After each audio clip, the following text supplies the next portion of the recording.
So, have you ever had to make a huge decision in life and you just don't know what to do? Maybe it's whether to change jobs or even whether to leave a marriage. Well, now there's an app that can help you make that decision. I'm joined by DrAlanBarnard of GoldrattResearchLabs. He's the CEO and part of the team behind that app. Alan, could you start off by telling me a little bit more about the app and how it works? How can an app help you make a huge life decision? So when we make decisions, like for example, should I change or not change, it turns out that there are avoidable decision mistakes that we all make. And all that the app does is it guides you through 5 steps, and each step has just been designed to prevent a common decision mistake that we make. For example, we get distracted by things that are not important, and that occupies our limited attention. So the app, all it does in step 1 is this really important? And then the second step is all about, making sure you don't jump to a solution, trying to understand what's a decision and what's the unique pluses and minuses. So all that the app does, it takes you through these 5 steps, make sure you don't make the avoidable decision mistakes. And by the end of it, you get a better, faster decision when it really matters. And what's been the response to this app so far? Who've been the kinds of people who've used it and how have they found it? Been really inspiring. Of course, as a scientist, you want to make sure that your work is based on good science, but you want to test it. So over the past couple of years, we've tested it across a range of different applications, all the way senior managers and organizations that are facing big changes that they have to make, for which there's lots of resistance, to kids that are being bullied at school, or farmers that have an opportunity to maybe change the way that they're farming, but they have some concerns. So all of those are applications of finding problems that people sometimes get stuck because they don't know how to compare all the pluses and minuses, the unique pluses and minuses, and the app just helps you to expose some of those assumptions or beliefs and helps you to challenge them. How did you come up with the idea and why an app? I've always just been very curious about why good people make and repeat bad decisions. And like most entrepreneurs, I turned that sort of curiosity and passion into a business. So about 20 years ago, we started studying this and trying to understand why good people make and repeat bad decisions.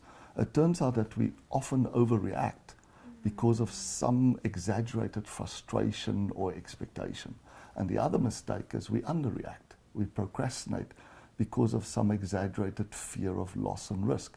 So once we understood what these avoidable mistakes were, we could then design a process to try and prevent each mistake. We then started training people on the process. The app just helps you to streamline it. And it used to take us 5 days, now take us just 1 day, and sometimes it's a couple of hours because the app has been able to streamline. It almost sounds too good to be true. If I've been struggling with making a huge life decision for weeks, months, maybe even years, how can an app help change all of that in 1 day? The app can't do that, but the app can guide you through a process and ask you all the kind of disruptive questions that you have. So if you think about an example where I've been struggling to quit a bad habit, like smoking, right? What we tend to focus on mostly is what's the plus of stopping and the minus of not stopping. But the real thing that's blocking us is the plus of keep on smoking and the fear that we have of the minus if we stopped. So with the app asking you directly what is the plus by continuing, the pro of continuing, or the con of stopping, it exposes those assumptions that's blocking you.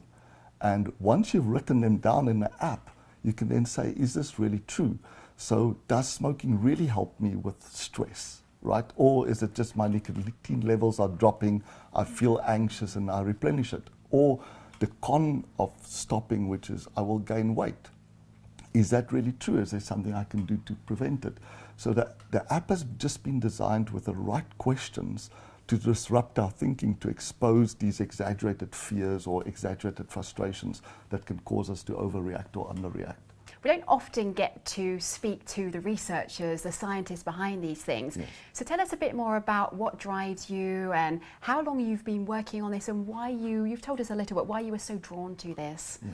I grew up in an environment where you look around and everybody has got some kind of limitation that's blocking them from achieving all the goals that are really important to them. So what drove me initially was just to try and understand what really limits people from becoming successful. Of course, non-ideal starting conditions, like, I grew up in a poor environment, or I have some living disability. All of those things make it more challenging. But it's much more true that it's our starting assumptions that can block us. So assumptions like, I don't believe I can do something. And as soon as I made that realization that assumptions is not about whether the assumption or belief is right or wrong. It's about whether it's helpful or harmful. It's kind of self-limiting. And that was a kickstart to say, can we develop a process, a very simple process that anybody can follow, that has a good chance of exposing those limiting assumptions. And once you've written them down and they're there in front of you, then you can challenge them and maybe find a way of overcoming. So that was the background to developing of the app. I know that you and your team run a one-day course where people can come and learn how to use the app. And then a year on, you've been talking to them and hearing what decisions they've been making. Can you tell me about some of these people and what impact it's had? Yes, it's been really inspiring. The program is called an Odyssey program.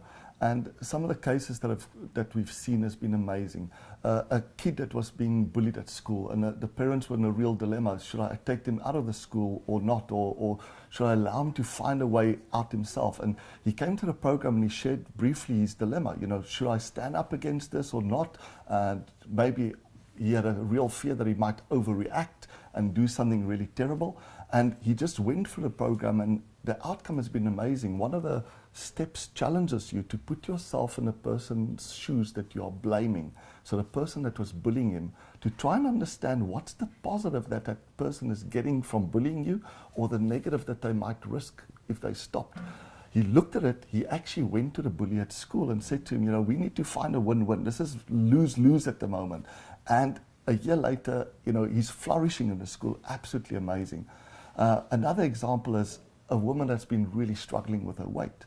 And she and none of the friends around her could understand, why can't you make and sustain good nutritional choices? And using the app, she found out what were these fears, self-limiting beliefs that was blocking her from doing that. She had a real aha moment. And a year later, amazing to report that she's been able to sustain the weight. So those are just inspiring examples. But then on the business side, you also get some interesting ones. One of them was a senior executive at a company that came and couldn't understand why his own IT team was resisting implementing a new IT solution. He thought that they would love it. And what came out from them was that putting in a new IT system would make them non-experts. So they knew the old system really, really well. Suddenly you put in the new system and suddenly they're non-experts. And that fear caused them to subconsciously block the implementation. But once I knew it, and he could share with them, but you haven't lost any of your experience, you know the business inside out, that then gave them the courage to say, we want to actively support it. And a year later, the IT system is in and the company is getting the benefits that they were hoping to get. Yeah. How do you see this app, this process moving forward? What's the future of it? Our long-term vision is that, if you take typical social media, we are putting our best life forward, right? But that's not our real life. Our real lives are messy. That's definitely my real life. Right? We have issues, we have dilemmas. And what we'd like to do with the app is to say, of course you want to learn from your own mistakes, but you want to learn from others as well. So imagine on an app, you can say, I'm having a crisis in my relationship. Let me type that in and see who else in the world are having a similar issue. And let me see some of the assumptions, beliefs they had to challenge, and how did it work out for them. But do you think any of us really want to put on social media that we're having a bad day? All I can talk about is the experience that we've had in the program is that initially, of course, people are hesitant. What will people think about me? But what they soon realize is we are all special, but we're not unique. We are all facing exactly the same type of issues. And it just takes a few people to be willing to share, that others can look at it and say, wow, I'm actually having the same issue. I'm this very successful person, but my relationship sucks, and I don't know how to fix it. I've gotten stuck, or I've got one kid that's just amazing and the other kid is terrified. You know, and we all have those situations. But have you found that men as well as women are happy to share that they're having problems? Is there not a bit of a cultural hesitation there to share so openly? Again, it was an hypothesis that we wanted to test, is to say, if you get these big, strong guys, would they be willing to share? And initially they tell you, there's no ways I'm sharing, right? And it just takes one of them to stand up and say, I'm having this issue. And something amazing happens, because then other people, it opens up the opportunity for them to share.